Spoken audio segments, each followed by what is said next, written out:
प्यारे साथियों नमस्कार। कैसे हैं आप सभी? आशा करता हूं बहुत अच्छे, शानदार, स्वस्थ, जबरदस्त, जिंदाबाद होंगे और बहुत अच्छी तरीके से आप लोगों की पढ़ाई चल रही होगी।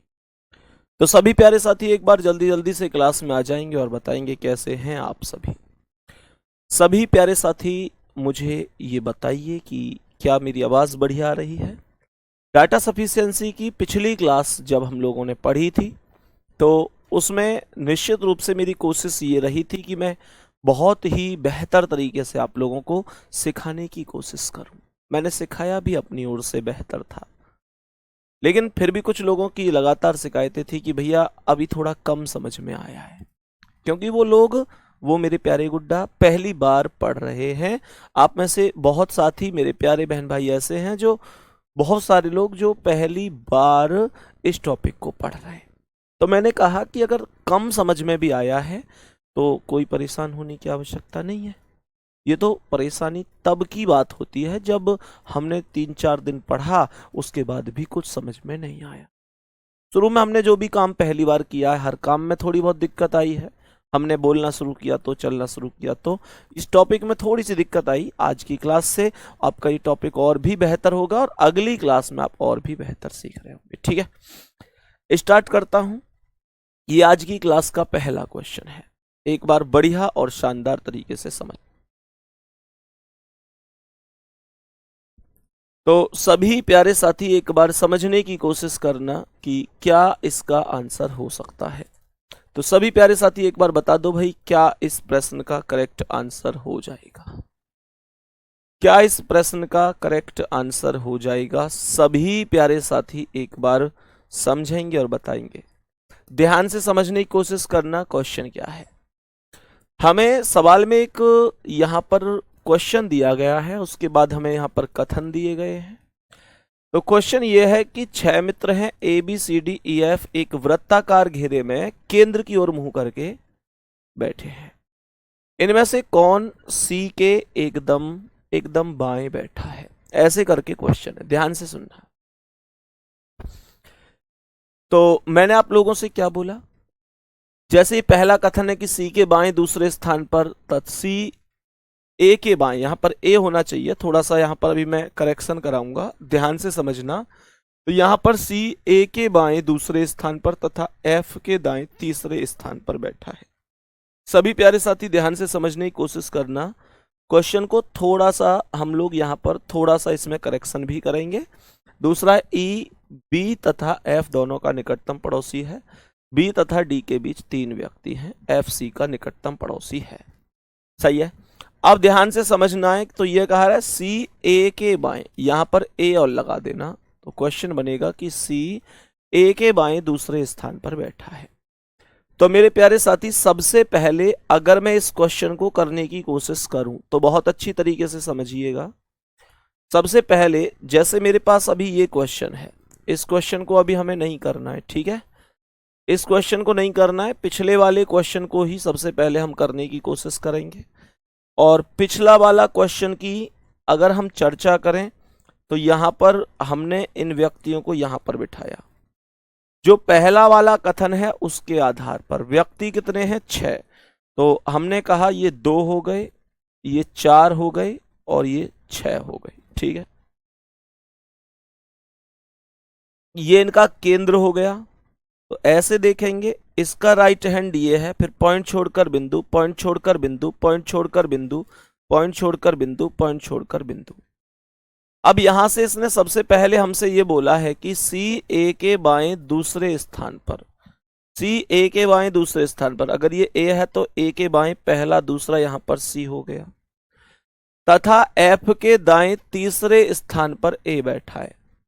सी ए के बाएं दूसरे स्थान पर है और एफ के दाएं तीसरे स्थान पर ए है।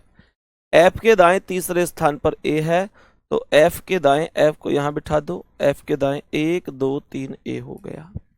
कह रहा है बी ई का निकटतम पड़ोसी नहीं।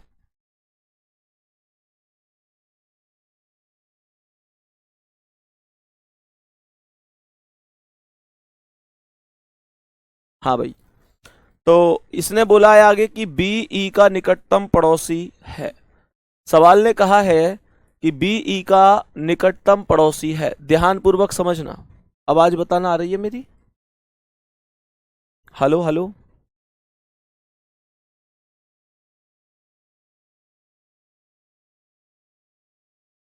हाँ भाई बताओ। तो सवाल कह रहा है बीई का निकटतम पड़ोसी, बीई का निकटतम पड़ोसी है, ठीक है। तो बीई का निकटतम पड़ोसी है, इसने बोला सी के बाएं दूसरे स्थान पर तथा एफ के दाएं तीसरे स्थान पर ए है। अच्छा, क्वेश्चन की लैंग्वेज में कुछ अंतर है क्या? सी के बाएं दूसरे स्थान तथा एफ के दाएं तीसरे स्थान पर ए, ओके। फिर ए यहां लगाने की जरूरत नहीं है, ए लास्ट में लगा हुआ है मेरे प्यारे साथी, ए लास्ट में लगा हुआ है। अब दोबारा से समझ लेना, जो ए मैंने सोचा ए यहां से गायब है, ए लास्ट में लगा हुआ है, तो हम पूरा सीक्वेंस क्या बोलेंगे एक बार समझ लेते हैं कि पूरा सीक्वेंस ही क्या बनेगा फिर। अब यहां पर क्वेश्चन को समझने की कोशिश करना भाई, क्वेश्चन को समझना, क्वेश्चन क्या है, कैसे कह रहा है। सवाल ने पहले यहां पर कहा है कि सी के बाएं दूसरे स्थान पर तथा एफ के दाएं तीसरे स्थान पर ए है। तो सी के बाएं दूसरे पर, अगर ये सी है तो सी के बाएं एक दो दूसरे पर, और एफ के कहा सी के बाएं दूसरे पर और एफ के दाएं तीसरे पर। तो एफ को यहां लिख दो, एफ के दाएं एक दो तीन, यहां पर ए हो गया। बात समझ में आ गई? अब ये एकदम ओके है, सही है मेरे प्यारे दोस्त, अब ये एकदम ओके हो जाएगी। अब आगे क्वेश्चन ने कहा है कि बी ई का निकटतम पड़ोसी है, तो बी ई के पास आएगा। बी ई का निकटतम पड़ोसी है, तो इसका मतलब क्या है? इसका मतलब यह हुआ कि बी ई का निकटतम पड़ोसी हो जाएगा। तो बी अगर ई का निकटतम पड़ोसी है, क्वेश्चन ने साफ बोला है कि बी ई, क्वेश्चन बोला है बी ई का निकटतम पड़ोसी है, तो बी और ई में से कोई अभी आया नहीं है, तो जो बी और ई आएंगे इसका मतलब ये हुआ कि वो दोनों एक साथ आएंगे, एक पास आएंगे, तो यहीं पे ही तो आएंगे वो दोनों। तो बी यहां आएगा, ई यहां आएगा। दूसरी पॉसिबिलिटी ये हो सकती है कि ई इधर आ जाए और बी इधर आ जाए। ये भी एक पॉसिबिलिटी हो सकती है कि ई और बी इधर उधर आ जाएं। क्या ये बात हम प्रॉपर बेहतर तरीके से समझ पा रहे हैं? सभी प्यारे साथी बताएंगे कोई दिक्कत तो नहीं है भाई। ई और बी जब दो व्यक्ति एक साथ बैठेंगे तो सोचो कि दो सीट भी एक स्थान पर खाली होनी चाहिए, सही है। तो दो सीट भी एक स्थान पर खाली होनी चाहिए। अब ध्यान से सुनो, तो वही कॉन्सेप्ट है, और क्वेश्चन ने हमसे क्या पूछा था कि सी के एकदम बाएं कौन है, तो सी के एकदम बाएं पूछ रहा है। तो प्यारे साथी सीधी सी बात है कि यहां पर तो केवल डी ही तो बचा, तो सी के एकदम बाएं डी आएगा, अर्थात पहले वाले से ये क्वेश्चन सॉल्व हो रहा है, सही है भाई।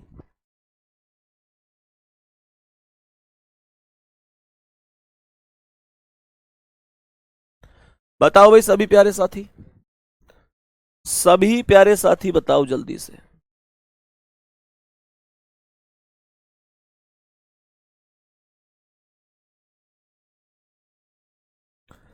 सवाल में पहले वाले से तो सॉल्व हो ही गया, फर्स्ट कथन से सॉल्व हो गया, सेकंड वाले कथन से सॉल्व करने की कोशिश करते हैं।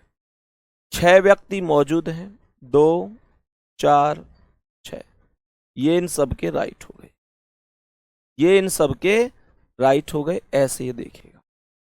पहला इस इंपॉर्टेंट पॉइंट है कि ई बी तथा एफ दोनों का निकटतम पड़ोसी है, लेकिन मैं ये नहीं बता सकता कहां बिठाऊं जब तक क्वेश्चन में कोई भी ऐसा तथ्य नहीं है जिसमें दायां या बायां दिया जा रहा है।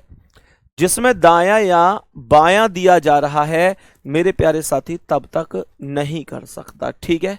तो मेरे प्यारे दोस्त, इसमें तो पूरी ही लाइन में कहीं भी दायां बायां नहीं है। बी तथा डी के बीच 3 व्यक्ति हैं, एफ सी का निकटतम पड़ोसी है, तो दूसरे से तो हो ही नहीं सकता, केवल पहले से सॉल्व होगा। आंसर क्या हो जाएगा? केवल फर्स्ट में दिया गया डेटा पर्याप्त है, जबकि सेकंड में पर्याप्त नहीं है। पहला ऑप्शन करेक्ट आंसर बन जाएगा, पहला ऑप्शन करेक्ट आंसर बन जाएगा। क्या ये बात समझ में आ चुकी है? सभी प्यारे साथी बताएंगे क्या ये बात समझ में आ चुकी है? थम्स अप करके, कोई दिक्कत तो नहीं है। चलो अभी ध्यान से समझते हैं और दूसरे क्वेश्चन की ओर चलते हैं।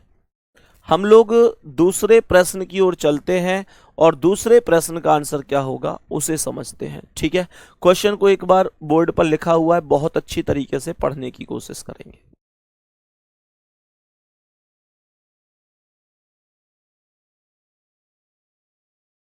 बताओ भाई, सभी प्यारे साथी बताओ एक बार जल्दी से, क्या आंसर हो सकता है इस क्वेश्चन का?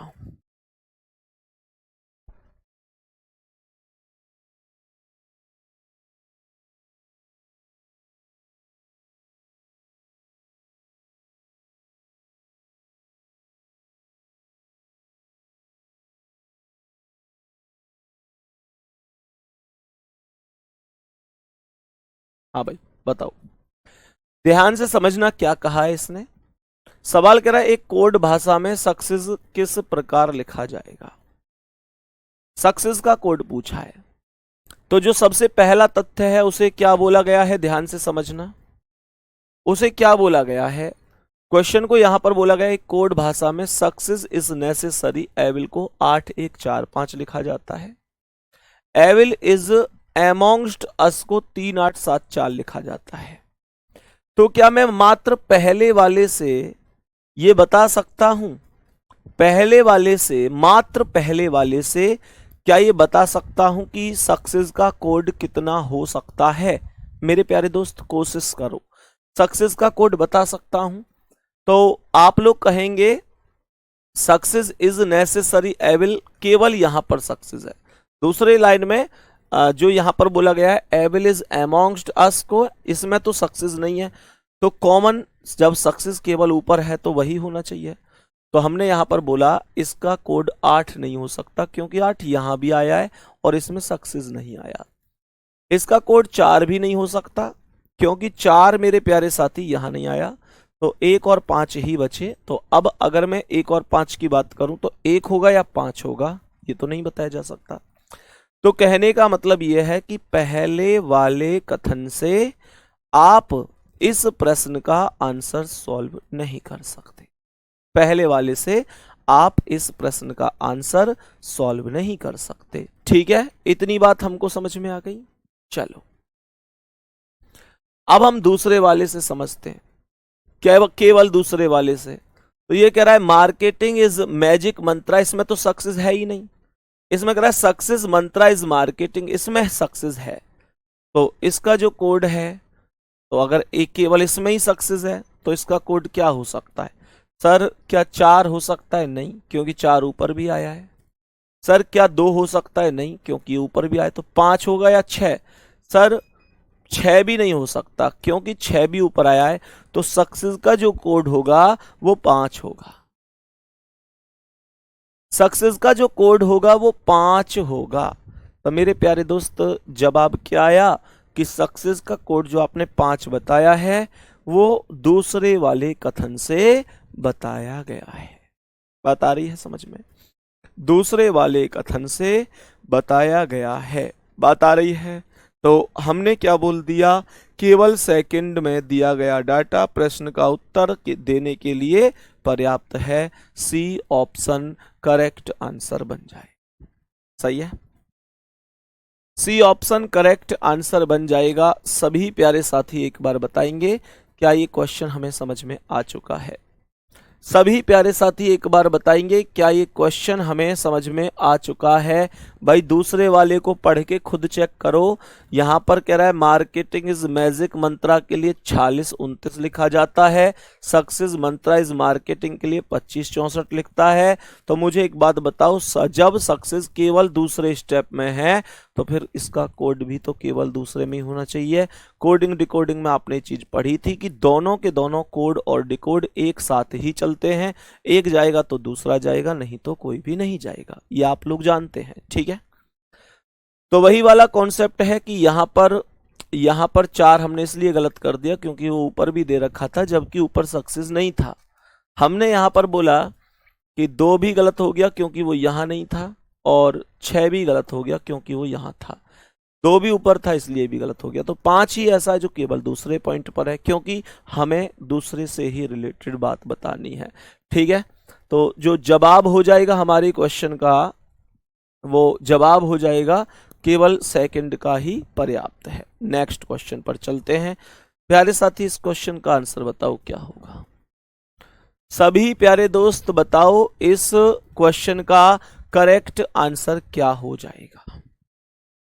सभी प्यारे साथी बताएंगे जल्दी से, क्या हो जाएगा इस प्रश्न का करेक्ट आंसर। सभी प्यारे साथी एक बार बताएंगे। गणेश रावत भाई पढ़ ले, गणेश भाई पढ़ ले मेरे दोस्त। चलो बताओ जल्दी से, बताओ इस प्रश्न का आंसर क्या है। ऐसे कितने लोग हैं जिनको ये टॉपिक एकदम परफेक्ट समझ में आ रहा है, एकदम परफेक्ट समझ में आ रहा है, बताओ। करो कोशिश सवाल करने की, थोड़ा सा बस क्वेश्चन को देखो कि इस क्वेश्चन का जवाब मैं कौन से पहले कथन से दे सकता हूं कि नहीं, दूसरे से दे सकता हूं कि नहीं, या पहले से भी नहीं दे सकता, दूसरे से भी नहीं दे सकता, तो क्या दोनों को जोड़ के दे सकता हूं। ऐसे सोचा करो, सब कुछ बेहतर समझ में आएगा। फिर समझो सवाल क्या है और कैसे हमें इसका आंसर करना है, ये चीज हमें समझनी होगी। सवाल को बढ़िया तरीके से समझना है। कह रहा है जोसेफ सप्ताह के किस दिन पैदा हुआ था। कहने का मतलब है कि मुझे जो जानकारी निकालनी है वो जानकारी ये निकालनी है कि जो जोसेफ का जन्म हुआ था वो सप्ताह के कौन से दिन हुआ था, ये जानकारी निकालनी है। तो यहां पर जो पहला वाला कथन है, पहला कथन यह है कि जोसेफ का जन्मदिन उसकी बहन के जन्मदिन के बाद था। अब एक बात बताओ, जोसेफ का जन्मदिन उसकी बहन के जन्मदिन के दिन के बाद था।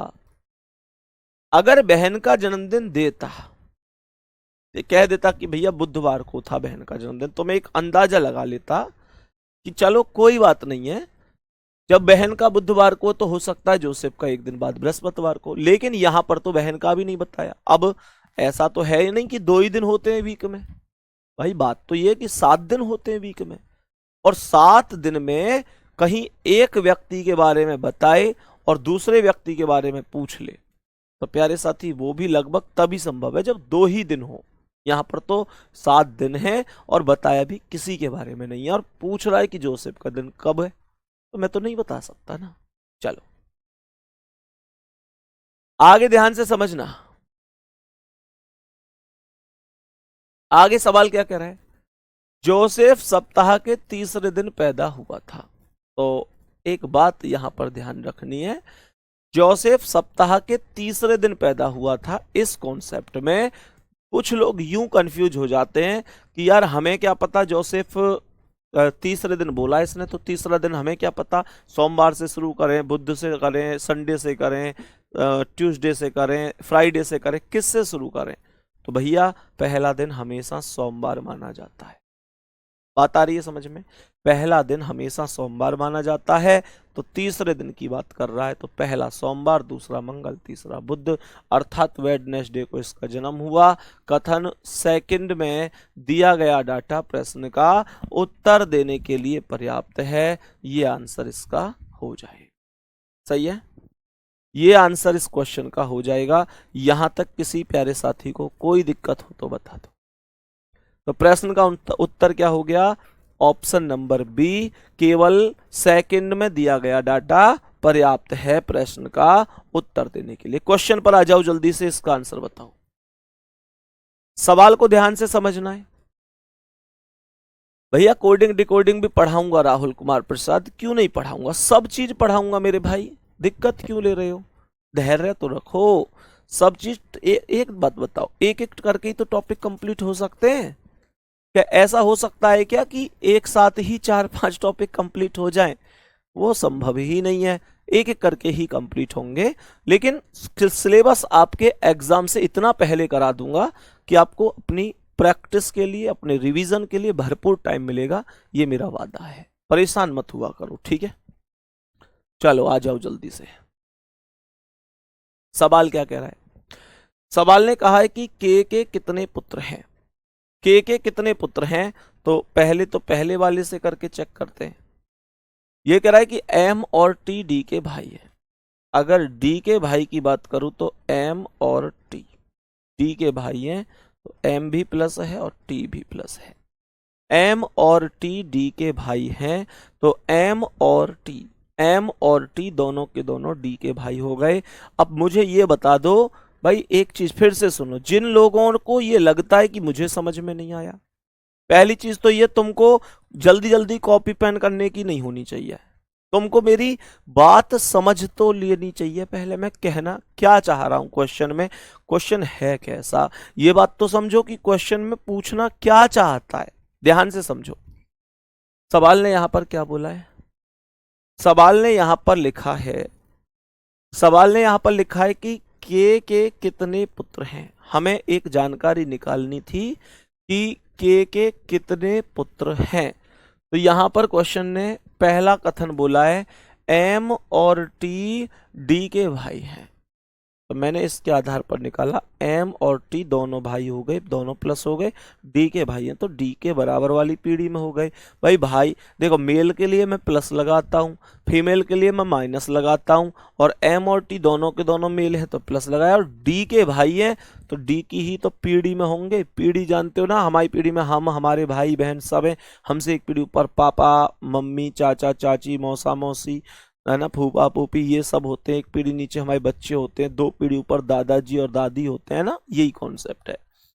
तो क्या इससे ये पता चल पा रहा है कि के कितने पुत्र हैं? कोई पता नहीं चल पा रहा। अब जब पहले से सॉल्व नहीं हुआ तो अब मैं कोशिश करूंगा कि सेकंड से ही हो जाए। तो सेकंड से जब मैंने कोशिश की तो इसने कहा है डी एन व के की एकमात्र पुत्री है। इसने कहा है डी एन व के की एकमात्र पुत्री है। कौन? डी। किसकी? एन और के की। तो एन और के, ये हो गए एन और के, तो एन और के की एकमात्र पुत्री का नाम क्या है? डी। और डी कौन हो गई? पुत्री है तो माइनस। ठीक है भाई।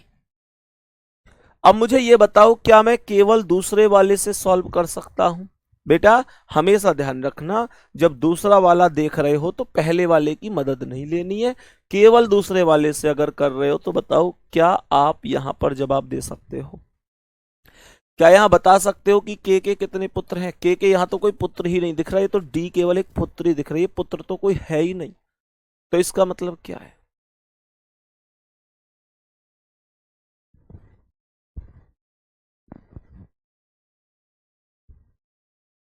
तो मुझे एक बात बताओ, पहले से नहीं हुआ, दूसरे से नहीं हुआ, क्या ये क्वेश्चन दोनों को जोड़कर हो सकता है? दोनों को मिलाकर हो सकता है? कोशिश कर लेते हैं। तो दोनों को मिलाकर अगर मैं कोशिश करूं तो मुझे एक बात बताओ, क्या मैं ये कॉन्सेप्ट बोल सकता हूं दोनों को मिलाकर? दोनों जब भी मिलेंगे जब एक कॉमन होगा। कॉमन कौन है? डी कॉमन है। तो हमने क्या कर दिया, दोनों को मिलाने के लिए डी को ले लिया यहां पर, क्योंकि डी कॉमन है। मेरे प्यारे साथी, जैसे ही मैंने डी को यहां पर लिया तो डी के बराबर में एम और टी आ गए, एम और टी आ गए। डी के बराबर में एम और टी आ गए, और टी से यहां डी के जस्ट ऊपर कौन है? के, और के बराबर में कौन है? एन। तो मेरे प्यारे साथी, एम और टी तो दोनों प्लस हैं, और डी कौन है? माइनस है। तो एक बात बताओ, मुझे एक बात बताओ कि के कितने पुत्र हैं? दो पुत्र हैं। नाम पूछे कौन कौन है? एम और टी। सर डी पुत्र क्यों नहीं? क्योंकि वो लड़की है, माइनस है, वो फीमेल है। पूछता कुल संतान कितनी है? 3 संतान है जी, डी एम टी। पूछे कितने पुत्र हैं, तो डी को हटा दो, डी पुत्री है तो एम और टी पुत्र हैं। अब समझ में आया कि नहीं? बोलो एक बार। कॉन्फिडेंस जरूर बढ़ता है, लेकिन हमने सीखा कितनी शिद्दत से है, ये चीज इंपॉर्टेंट होती है। अब बहुत सारे लोग कह रहे नहीं ये तो चैप्टर ऐसा बोरिंग है, ये है वो। भैया बोरिंग तो दुनिया की हर चीज है। अब तुम देख लो, पढ़ सकते हो तो पढ़ लो, नहीं पढ़ सकते हो तो कोई बात नहीं, तुम नहीं पढ़ोगे कोई और पढ़ेगा। हर चीज बोरिंग है। तुमको ये लगता हो पढ़ने में मजा आएगा, आनंद आएंगे, तो आनंद भैया पढ़ने में ना आए करे। तुमको ये लगता हो कठिन चीजें हैं, पेपर में आ जाती हैं, तो कोई मतलब नहीं होता इन बातों का, कौन कठिन है कोई नहीं है। सही है। तो मेरे प्यारे दोस्त जवाब जो होगा वो होगा दोनों से मिलकर हुआ है। कथन फर्स्ट और सेकंड दोनों ही प्रश्न का उत्तर देने के लिए पर्याप्त है। सही है। अभी मैंने ना एक चीज लिखी थी, मतलब लिखी क्या थी, ऐसे ही कहीं से सुनी थी, तो बस ऐसे ही मैंने सुन के लिख लिया। तो एक बार तुम लोग बताना कैसी है, फिर मैं इस पर एक शॉर्ट सा बना दूंगा। अगर मतलब तुम ठीक ठाक बताओगे तो, थोड़ा सा सुनने की कोशिश करना। जो मतलब थोड़ा माता के ऊपर है, बताना एक बार। अगर इस पर एक शॉर्ट बनाया जाएगा, मतलब इसे बोल के बढ़िया, तो कैसा रहेगा? ठीक है, पहले मैं तुमसे सलाह ले लेता हूं। तो ये है कि जो हर वक्त आसपास रहे वो अक्सर नजर नहीं आता।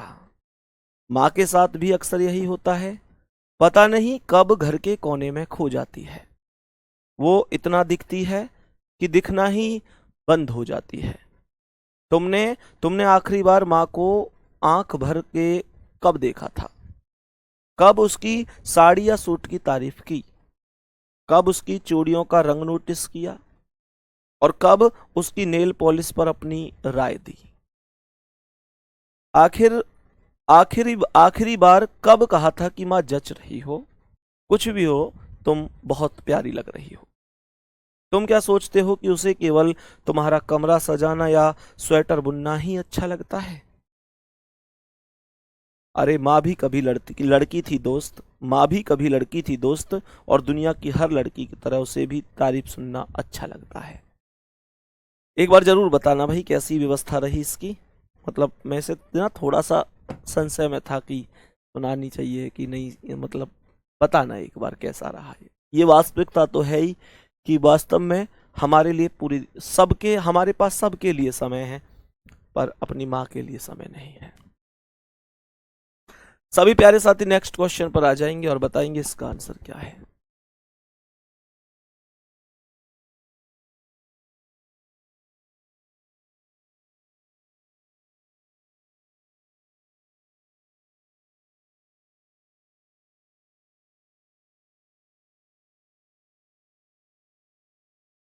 बताएंगे भाई सभी प्यारे साथी इस प्रश्न का आंसर क्या होगा। सब लोग कह रहे हैं सर गजब है, बेस्ट है, बहुत बढ़िया।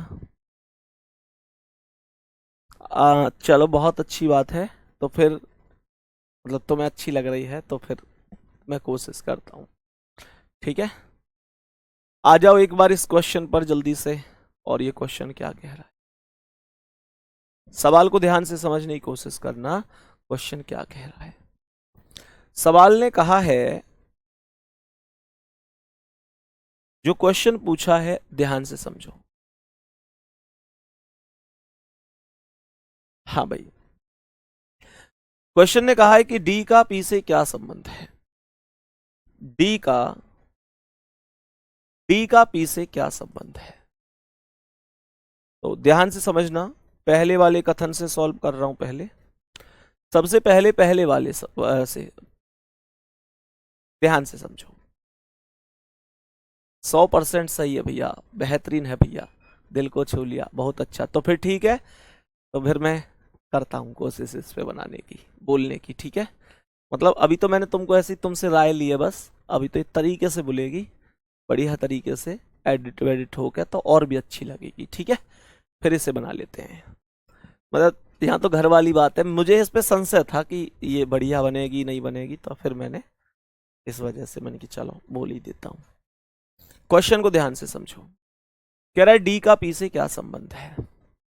पहला है कि एम की बहन ने आर से विवाह किया है। अगर ये एम है तो एम की बहन ने अर्थात इस माइनस ने आर से विवाह किया है, आर इसका पति है। ध्यान से सुनना, जब मैंने पहले वाले से सॉल्व किया है तो क्या मैं यहां पर डी का पी से क्या रिलेशन है ये बता सकता हूं? सर पहले वाले में डी और पी कहीं मौजूद ही नहीं है। जब डी और पी कहीं मौजूद ही नहीं है तो मैं कैसे कह दूं कि डी का पी से क्या रिश्ता है? पहले से तो बात ही नहीं बन रही है, पहले से तो क्वेश्चन सॉल्व ही नहीं हो रहा है। सही है, दूसरे से कोशिश करता हूं। दूसरा क्या है? दूसरा ये कहता है आर के भाई ने पी की बहन से विवाह किया है। आर के भाई ने जो शादी की है, ध्यान से सुनना, सेकंड वाला ये कहता है कि आर के भाई ने अर्थात इस प्लस ने जिससे शादी की है वो पी की बहन है। ऐसी तो बनेगी। आर के भाई ने पी की बहन से विवाह किया है। मुझे ये बताओ, सवाल ने कहा है आर के भाई ने पी की बहन से विवाह किया है, तो आर का भाई है, आर के भाई ने पी की बहन से विवाह किया है, तो इन दोनों की शादी हुई है। जो भाई है वो आर का है, जो बहन है वो पी की है। तो डी का तो पी से मैं यहां भी रिलेशन नहीं बता सकता। अब बात यह है कि अगर दोनों को जोड़ के व्यवस्था बन जाए, तो सर व्यवस्था बनाने के लिए तो सीधा सा कॉन्सेप्ट है भाई, पहले से भी नहीं हो रहा, दूसरे से भी नहीं हो रहा। जब पहले से भी नहीं हुआ, दूसरे से भी नहीं हुआ, तो अब क्या कॉन्सेप्ट, ये कॉन्सेप्ट ही है, दोनों को जोड़ के चेक कर लो जी। यही तो मामला है भाई, जब किसी से नहीं हो रहा तो दोनों को जोड़ के चेक कर लो। तो जब मैं इसे जोड़ के चेक कर रहा हूं, तो इसने कॉमन लेना है। यहाँ पे कॉमन कौन है, आर, तो आर को मैंने यहाँ पे ले लिया। लेकिन मुझे ये बताओ कि आर को कॉमन ले भी लूंगा तो डी तो फिर भी कहीं नहीं आ पाएगा। कहने का मतलब ये है कि पहले से भी नहीं हुआ, दूसरे से भी नहीं हुआ, और अगर दोनों को जोड़ के करूं तो आर की तो पता चल रही है, लेकिन आगे कैसे पता चल पाएगी कौन माइनस है कौन प्लस है, किसका क्या नाम है, ये नहीं हो सकता। ठीक है, तो इस प्रश्न का आंसर तो ये आएगा कि फर्स्ट और सेकंड का जो आंकड़ा है वो मिलकर भी उत्तर देने के लिए पर्याप्त नहीं है। सी ऑप्शन आंसर बनेगा। ठीक है, तो वो जो है मिलकर भी उत्तर नहीं दे पा रहा है। दोनों कथनों का जो आंकड़ा है वो मिलकर भी उत्तर देने के लिए पर्याप्त नहीं है, यही आंसर हो जाएगा। ठीक है, चलो भाई सब नेक्स्ट क्वेश्चन पे आ जाओ। सभी प्यारे साथी एक बार समझेंगे इस प्रश्न को और बताएंगे कि इसका करेक्ट आंसर क्या होगा। सभी प्यारे साथी समझेंगे और बताएंगे कि इस प्रश्न का करेक्ट आंसर क्या हो जाएगा।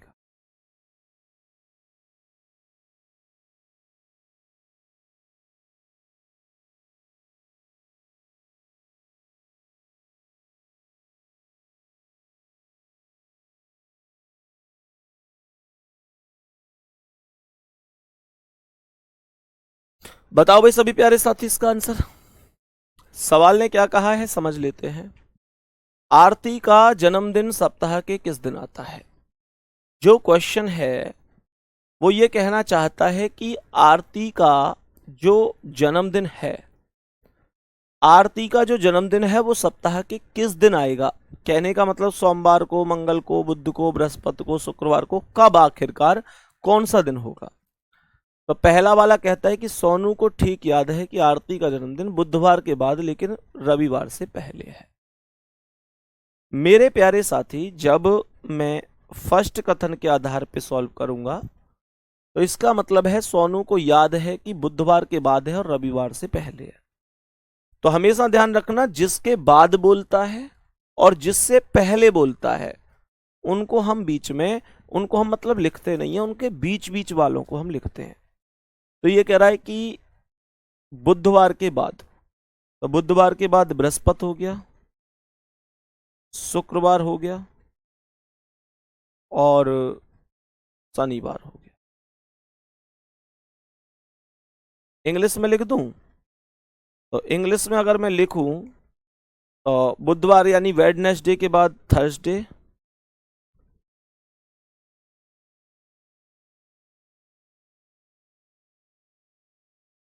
फ्राइडे और सैटरडे। 3 दिन निकल के आ रहे हैं, एग्जैक्ट पता नहीं चल पा रही है कि कौन सा दिन है। 3 दिन आए हैं, थर्सडे यानी बृहस्पतिवार, फ्राइडे शुक्रवार, सैटरडे शनिवार।